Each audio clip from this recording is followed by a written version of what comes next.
T'es mal les macaques, mec, c'est pas de ta famille ça? Je reconnais des... Connard, va. Connard!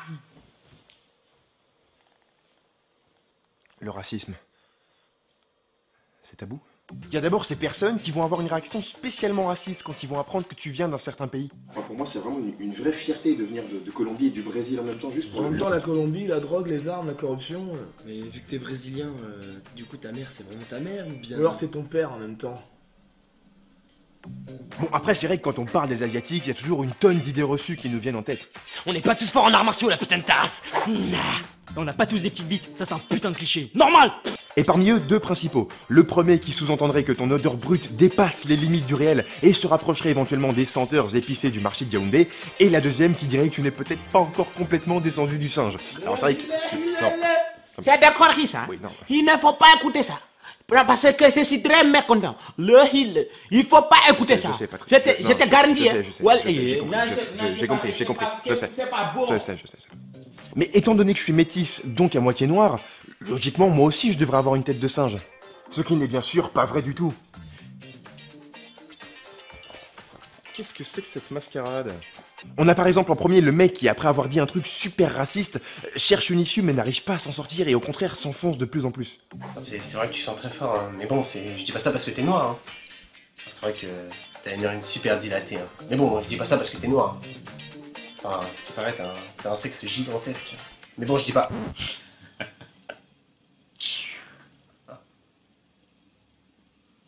On a ensuite le mec ou la meuf raciste qui n'assume pas du tout de l'être.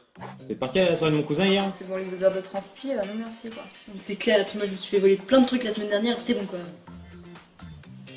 C'est les meufs racistes et tout. Et enfin, on a celui qui, une fois s'être fait griller, va toujours se chercher une justification généralement très peu crédible. Ah bon, de manière générale, on peut dire que nous, les Asiatiques, on est quand même plutôt tranquille, plutôt zen. Hein. Bah, c'est dans notre éducation, quoi. On a été... c'est typique des bridés, quoi, du coup. Enfin, je dis ça, je suis pas raciste, hein. Vous avez bien vu quand je suis arrivé, je vous ai salué. Une fois, j'ai mangé un hot dog. Du coup, hot dog, je porte des Nike, j'ai pris des dragons en Blu-ray collector. Même quand il y a trop de soleil, je plisse les yeux, du coup, pour voir comme vous voyez.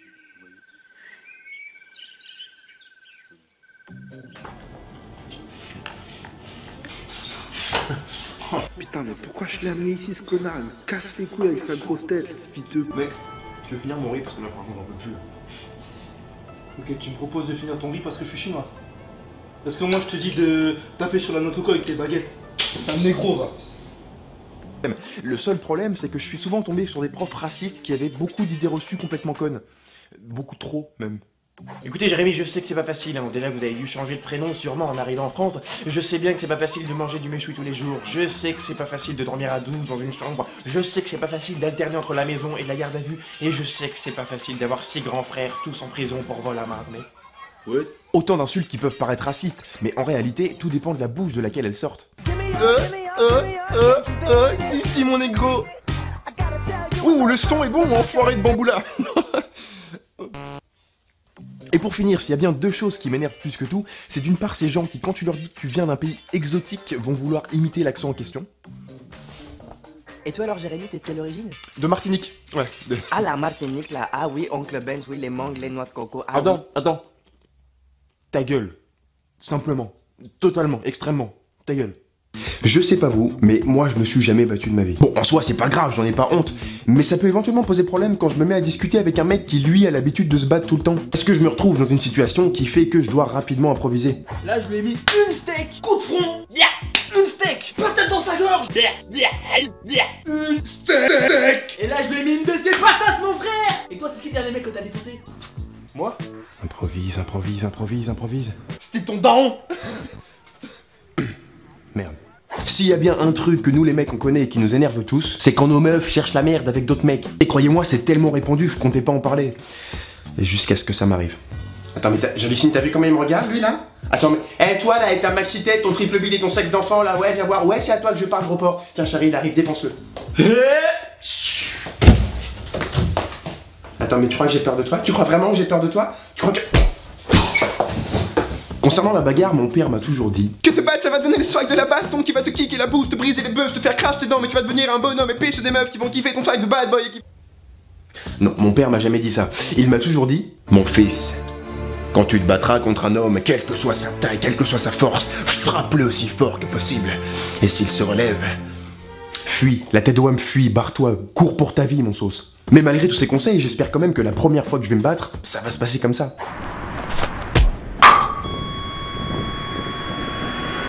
Même si je pense que ça se passera plutôt comme ça.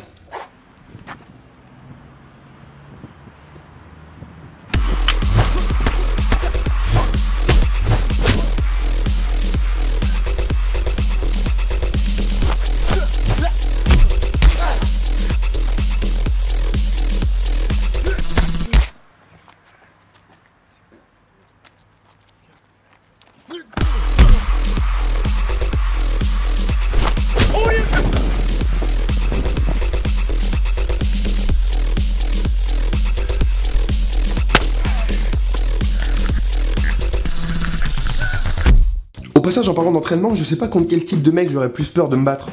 Un mec comme ça? Ou comme ça? Et donc les mecs, si vous voulez esquiver une baston qui pourrait vous tomber dessus dans la rue à n'importe quel moment, préparez-vous une excuse et une esquive. Aussi peu crédible soit-elle. Hop, hop, hop. Je veux ton portable, ton portefeuille, le numéro de ta sœur et de ton chien. Mais tu sais que tu raquettes un flic là? What?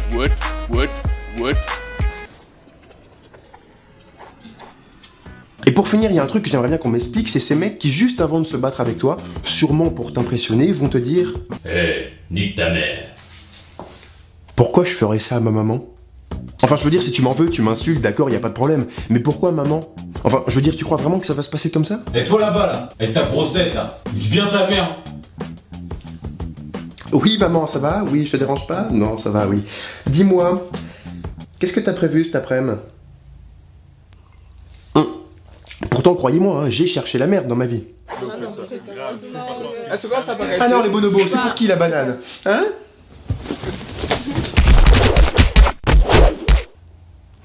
Bon, sur ce coup-là, peut-être un peu trop quand même.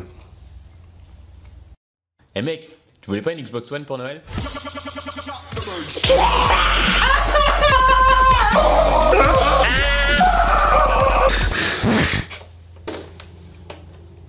Personnellement, quand je joue à un jeu vidéo, je deviens probablement le mec avec le plus de mauvaise foi dans l'univers tout entier. Ah, parce que si je me fais buter, bon, ce qui arrive relativement souvent, bien entendu, rien n'est de ma faute. Arrête de me parler là! Vas-y là! Oh, arrête de télécharger ta race là! Connexion carton. Voilà. Mais vas-y, mais pourquoi moi? Vas-y, c'est de la merde. Même tu connais cette sensation quand t'achètes une nouvelle console. T'as pas envie de jouer solo, alors t'invites un pote chez toi. Et ce mec n'a aucun respect. Mais putain, c'est quoi cette manette de merde?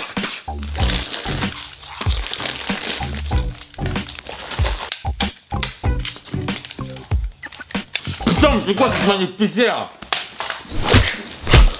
T'as passé une journée de merde. Tes profs t'ont pris la tête, ta meuf t'a pris la tête. Ah, t'étais où? Ah, mais tu faisais quoi? Ah, tu m'as saoulé. Vas-y. Alors tu rentres chez toi, tu veux rejoindre tes potes sur le live, et ta console n'est pas tout à fait d'accord.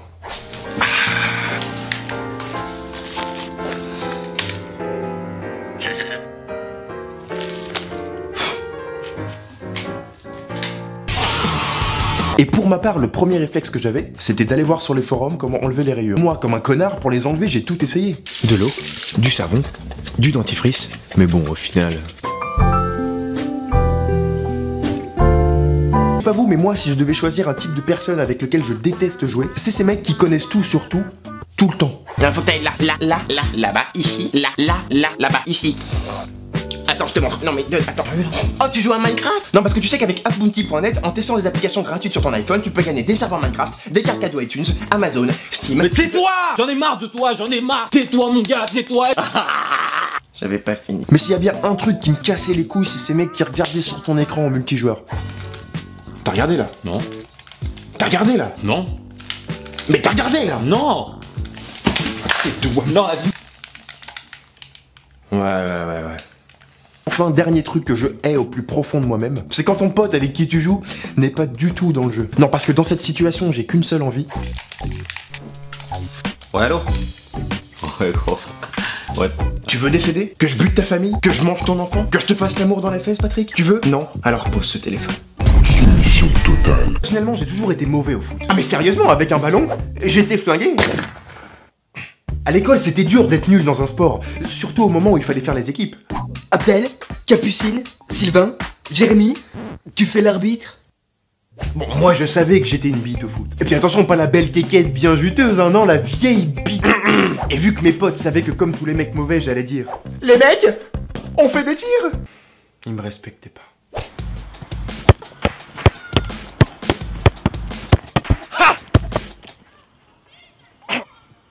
Est-ce que toi aussi, vu que tu jouais pas sur un vrai terrain, tu faisais ça pour faire des buts?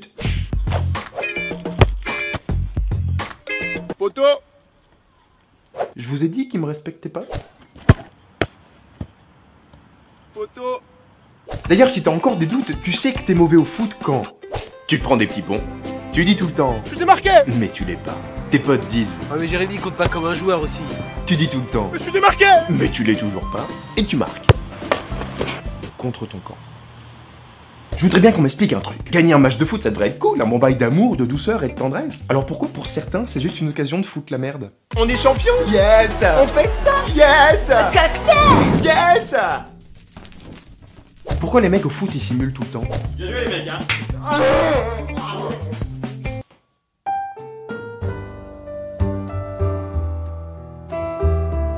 Non, j'suis pas de chill.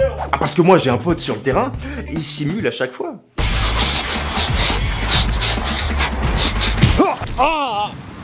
Mais maintenant, il y a pas de...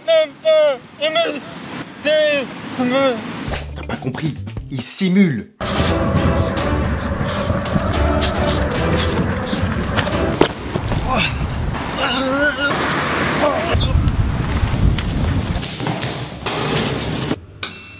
Et puis comment parler de foot sans parler de la Coupe du Monde au Brésil? Ce qui est moins marrant, c'est que là-bas, à Rio, ils tuent des gens dans la rue pour nettoyer la ville avant la Coupe du Monde. Les droits de l'homme? Ah bah ils arrachent une page, ils font un avion en papier, ils roulent un bédo et ils se torchent avec.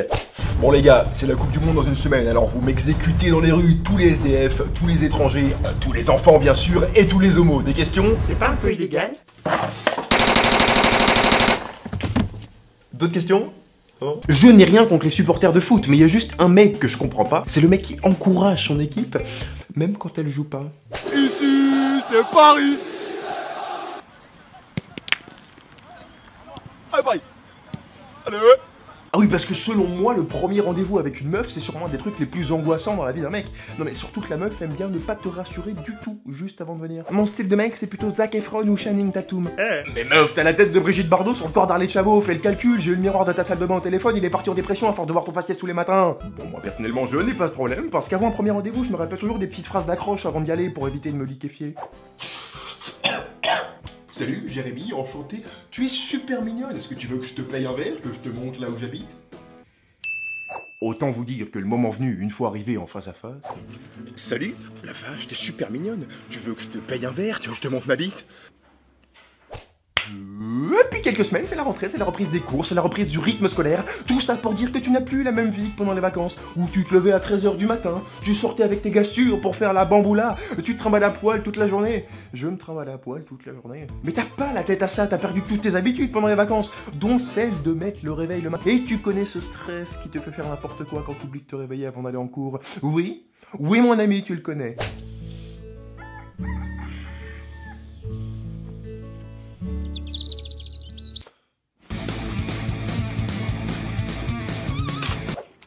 Oh mais ça va, je suis pas si en retard que ça. Il y a des tonnes de moyens de lutter contre le stress. Éclater les bulles du papier à bulles, faire du yoga, torturer des petits chats. Bon, ça va, je rigole, ça va, jamais de la vie je ferai du yoga. D'ailleurs un jour, faudra qu'on m'explique en quoi le yoga c'est relaxant, non? Parce que quand je vois les positions qu'il faut faire, oh, j'ai du mal à capter le côté déstressant de tout ça. Et pour certains, et en particulier les Parisiens, aller en boîte de nuit, ça leur permet d'évacuer tout ce stress. Et ceux parmi vous qui sont déjà allés en boîte de nuit, en nightclub, en discothèque de la night, connaissent ce stress de se faire recaler par le videur. Personnellement, la première fois que je suis allé en boîte, je m'étais fait beau gosse, j'étais un négro mignon. Je suis arrivé devant le videur, il m'a dit d'attendre sur le côté. Et bah j'ai attendu 20 minutes comme un connard. Et quand t'es avec tes sauces et que tu veux rentrer dans la boîte, c'est généralement dans la queue juste avant que tu stresses le plus. Non mais t'es sérieux, t'es venu en basket là? Mais t'en ranges ta bouteille là! Eh mais les mecs, on va jamais rentrer, c'est mort! Non mais on n'a pas de meuf là, c'est chaud. Si quelqu'un rentre pas, personne ne rentre, hein, on est d'accord. Oh allez! Les gars, Vous avez vos cartes d'identité? Vous êtes sérieux là? Genre eux ils rentrent et nous on rentre pas là. Oh Jackie! Mais je voulais pas rentrer à la base. Bah, c'est pas soirée mousse? On va pas rentrer, hein. C'est mort. Alors, c'était comment ça? C'était...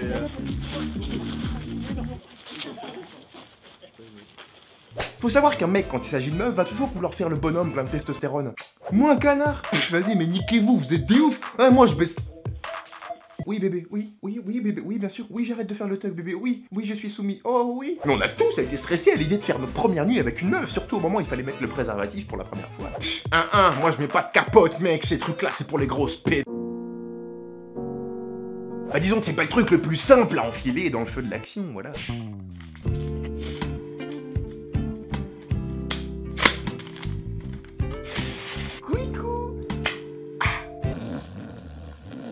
Le truc qui me stressait encore plus, c'était de retourner la feuille et de me rendre compte que j'avais la réponse à aucune question du sujet. Et je sais pas si t'as remarqué, mais c'est à ce moment précis que tu reconnais les personnes qui ont révisé et les autres.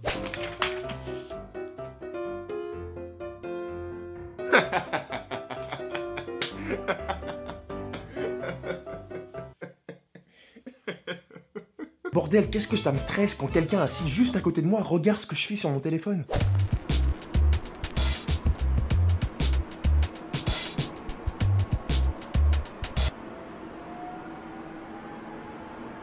Enfin, t'imagines chez un mec comme ça regarder tout ce que tu faisais tout le temps?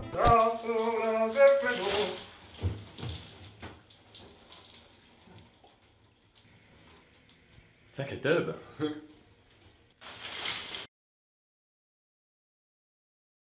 Aussi, 3 choses qui changent entre la rentrée et la fin de l'année. On y va? Numéro 1, la tenue des cours. À la rentrée,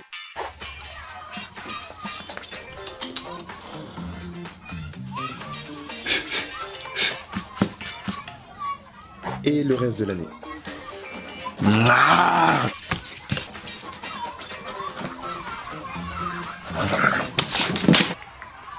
Numéro 2, la classe. À la rentrée. Ah non mais lui c'est trop un con là. Et là-bas c'est trop une peste. Mais lui je peux pas le blairer là-bas là. Ça va être une année de merde. À la fin de l'année. Oh putain! Oh tu m'as trop manqué! Oh t'étais trop mon meilleur ami! Oh je t'aime! Oh c'était trop bien cette année! Oh tu vas me manquer! Numéro 3, les fournitures. À la rentrée. Alors, j'ai acheté un cahier vert, un cahier rouge, une nouvelle trousse, avec un feutre rose, un feutre noir, un feutre orange, de la colle et une nouvelle règle. À la fin de l'année. Tu peux me rendre mon stylo s'il te plaît? Oui.